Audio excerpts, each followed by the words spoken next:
जब हम केरला का नाम सुनते हैं तो हमारे दिमाग में सबसे पहले क्या आता है? Backwaters, house boats, coconut trees या फिर टूरिज्म की famous tagline god's own country. लेकिन ये खूबसूरती सिर्फ नेचुरल मिरेकल नहीं, बल्कि लाखों सालों की जियोलॉजिकल इंजीनियरिंग का रिजल्ट। आज हम उस ग्रीन कॉरिडोर को डिकोड करेंगे जो इंडिया के मैप पर सिर्फ 1% जगह लेता है, लेकिन बायोडाइवर्सिटी और ज्योग्राफी में सबसे आगे है। आज के इस वीडियो में हम इन बड़े सवालों के जवाब ढूंढेंगे।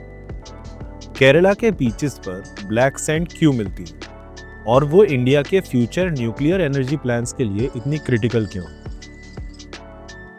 वेस्टर्न घाट्स की कंटिन्यूअस दीवार में वो कौन सा गैप है जो पूरे केरला का वेदर पैटर्न बदल देगा? दुनिया में सिर्फ कुछ ही जगह हैं जहां सी लेवल से नीचे खेती होती है। केरला में ही कैसे पॉसिबल है? ऐसा कौन सा फ्लावर है जो 12 साल में सिर्फ एक बार खिलता है और साइंटिस्ट इसे इकोलॉजिकल इंडिकेटर क्यों मानते हैं? From the radioactive sands of Chavara to the misty peaks of Anamudi, आज हम केरला की ज्योग्राफी को समझेंगे। Welcome to how's my state and this is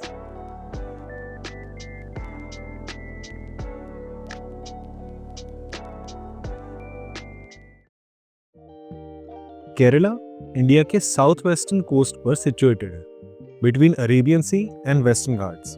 इसका टोटल एरिया 38,863 स्क्वायर किलोमीटर्स है, जो इंडिया के टोटल लैंडमास का अप्रॉक्स 1.18% है। लेकिन इसका सबसे इंटरेस्टिंग फीचर है इसका shape. It's a narrow corridor. इसकी विड्थ वेरी करती है from just 35 kilometres to 120 kilometres. Imagine कीजिए, सिर्फ 120 किलोमीटर के डिस्टेंस में आप सी लेवल से उठकर 2695 मीटर्स की हाइट तक पहुंच जाते हैं। ये स्टीप ग्रेडियंट ही केरला की ज्योग्राफी का डिफाइनिंग फीचर है।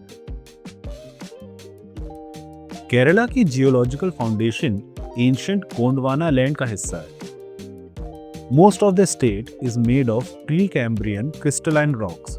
ये वो रॉक्स हैं जो मिलियंस ऑफ ईयर्स पुराने हैं। स्पेसिफिकली केरला के बेसमेंट में हमें चार्नोकाइट्स और खोंडलाइट्स मिलते हैं। Khondalites mainly southern district like Thiruvananthapuram और कोल्लम में पाए जाते हैं। लेकिन जियोलॉजी का सबसे फैसिनेटिंग पार्ट केरला के माउंटेन्स में नहीं, बल्कि उसके बीचेस पर है। ब्लैक सैंड्स ऑफ केरला के बारे में आपने शायद सुना होगा, और ये सिर्फ डर्ट नहीं। कोल्लम डिस्ट्रिक्ट के चवारा रीजन में दुनिया के one of the richest heavy mineral deposits मिलते हैं। यहाँ एक क्लासिकल ज्योग्राफिकल प्रोसेस काम करता है जिसे हम सोर्स टू सिंक है। इस प्रोसेस में सबसे पहले वेस्टर्न घाट्स के रॉक्स वेदर होते हैं, फिर रिवर्स उन्हें फास्ट स्पीड में कोस्ट तक ले जाती हैं, और उसके बाद अरेबियन सी की वेव्स लाइटर सैंड को वॉश अवे कर देती हैं और हैवी मिनरल्स वहीं रह जाते हैं। इन ब्लैक सैंड्स में क्या मिलता है? इल्मेनाइट एंड र्यूटाइट, जो कि टाइटेनियम का सोर्स है, जर्कॉन, जिससे सिरामिक्स मिलते हैं, मोनाजाइट, जिसमें थोरियम होता है, जो इंडिया के फ्यूचर न्यूक्लियर एनर्जी प्रोग्राम के लिए क्रिटिकल फ्यूल है। चवारा डिपॉजिट्स में हैवी मिनरल्स की कंसंट्रेशन 60% से भी ज्यादा हो सकती है। केरला की टोपोग्राफी समझने के लिए साइंटिस्ट इसे 3 लॉन्गिट्यूडनल बेल्ट्स में डिवाइड करते हैं बेस्ड ऑन एलिवेशन। ईस्ट से वेस्ट जाते हुए the highlands Sahyadri, the midlands Idanad, the lowlands Thiradi. सबसे पहले द हाईलैंड। ये वेस्टर्न घाट्स का रीजन है with an elevation of 900 metres. यहाँ केरला की सबसे ऊंची पीक भी है, अनामुडी, जो 2695 मीटर्स हाई है। ये पूरे साउथ इंडिया की हाईएस्ट पीक है। हाईलैंड्स में एक इंटरेस्टिंग ज्योग्राफिकल फीचर है, द वायनाड प्लेट्यू। वाइल बाकी जगह शार्प रिजेस हैं, वायनाड एक टेबल लैंड है एट 700 to 2100 मीटर्स। इसलिए इसे लैंड ऑफ पैडी फील्ड्स भी कहा जाता है, क्योंकि वहां पहाड़ों के ऊपर भी मार्शी वैलीज हैं। थोड़ा नीचे आते हैं द मिडलैंड्स में। यहाँ की हाइट 7.5 से 75 मीटर्स के बीच होती है। अगर आप केरला ड्राइव करें तो आप नोटिस करेंगे कि रोड कभी सीधी नहीं होती, हमेशा ऊपर नीचे होती है। ये मिडलैंड्स की रोलिंग टोपोग्राफी है। यहाँ की मिट्टी लाल होती है, जिसे लेटराइट सॉइल कहते हैं। ये रबर और स्पाइसेस कल्टीवेशन के लिए परफेक्ट है। फाइनली द लोलैंड्स, ये कोस्टल स्ट्रिप है, जनरली बिलो 10 मीटर्स। ये जियोलॉजिकली सबसे यंग पार्ट है, बना है रिवर एल्यूवियम और मरीन सैंड से।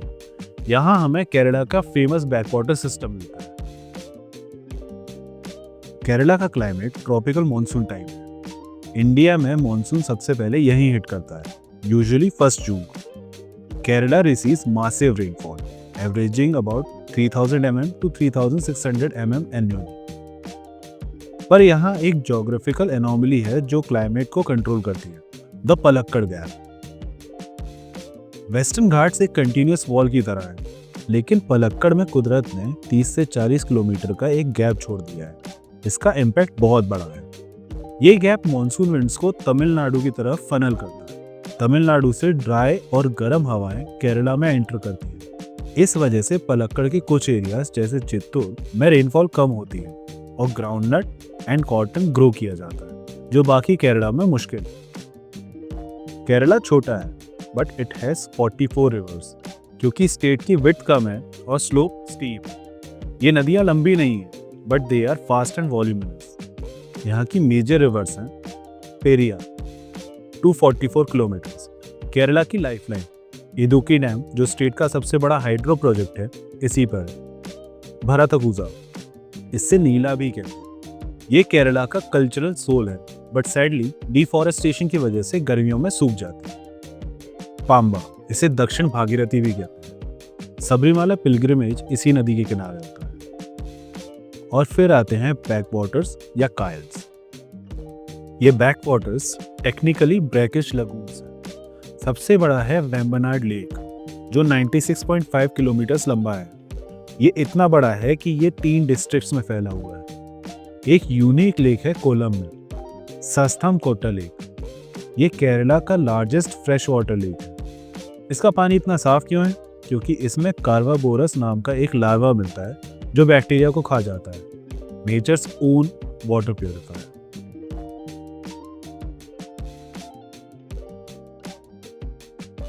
बायोडायवर्सिटी की बात करें तो केरला वेस्टर्न घाट्स का पार्ट होने की वजह से एक हॉटस्पॉट है, लेकिन यहाँ का सबसे यूनिक इकोसिस्टम है शोला ग्रासलैंड्स कॉम्प्लेक्स।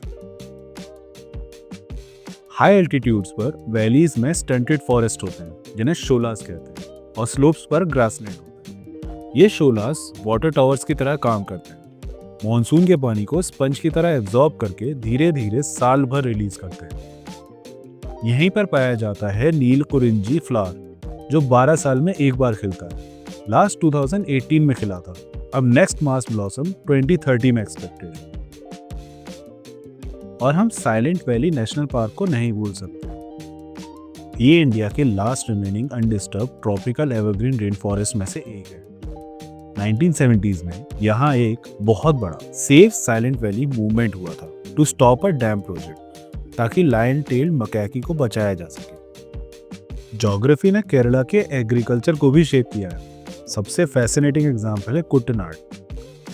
ये दुनिया की उन कुछ जगहों में से एक है जहाँ सी लेवल के नीचे फार्मिंग होती है। यहाँ फार्मर्स बड़े बड़े बर्न्स बनाते हैं और पानी को पंप आउट करके राइस ग्रो करते हैं, जिसे FAO ने globally important agricultural heritage system declare किया है। एक और सिस्टम है पुक्कली। कोस्टल एरियाज में जब पानी सलाइन होता है, फार्मर्स वहाँ एक स्पेसिफिक राइस ग्रो करते हैं। हार्वेस्ट के बाद उसी खेत में प्रॉन्स पाले जाते हैं। राइस स्टबल प्रॉन्स के लिए खाना बनता है और प्रॉन्स वेस्ट राइस के लिए fertiliser. A perfect organic cycle. Settlement pattern की बात करें तो केरला बाकी इंडिया से अलग है। यहाँ गांव और शहर के बीच कोई क्लियर बाउंड्री नहीं है। रोड के किनारे कंटिन्यूअस घर और दुकानें हैं। इसे रूरल अर्बन कंटिन्यूम कहते हैं। इसलिए केरला की इफेक्टिव पॉपुलेशन डेंसिटी बहुत हाई फील होती है। केरला सिर्फ एक टूरिस्ट डेस्टिनेशन नहीं है, ये एक कॉम्प्लेक्स जियोस्पेशियल एंटिटी है। From the mineral rich black sands of Chavara to the misty peaks of Anamudi, from the dry lands of Palakkad gap to the wetlands of Kuttanad. Kerala की ज्योग्राफी ही उसकी डेस्टिनी को डिफाइन करती है।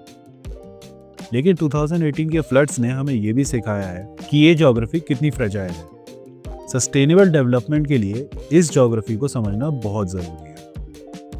आने वाले वीडियो में हम केरला के एक और इम्पॉर्टेंट टॉपिक के बारे में बात करेंगे। Thank you for watching. फिर मिलते हैं।